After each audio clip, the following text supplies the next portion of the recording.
magandang araw mga kalalabs ko. Ang sarap ng niluto ng kasama ko giniling, beef giniling with minita. Masarap talaga kapag magluto siya para sa amo namin.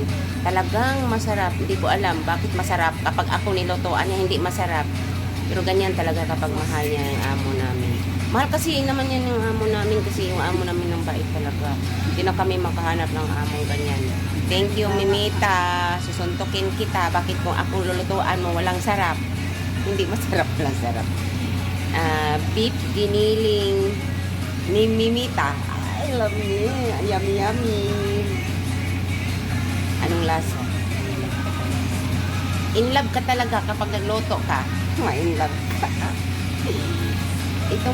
Itong loto niya kaya masarap kasi with feelings. Ang halo niya nito, pinaka number 1 halo niya yung pagmamahal niya. Oh, sarap. Ganyan siya kapag magloto. Kung mahal niya yung isang tao, pinaka masarap. Kaya thank you, Mimita. Minahal yung amo natin. Yeah! Congrats. I-delete ko. Tuloy-tuloy na.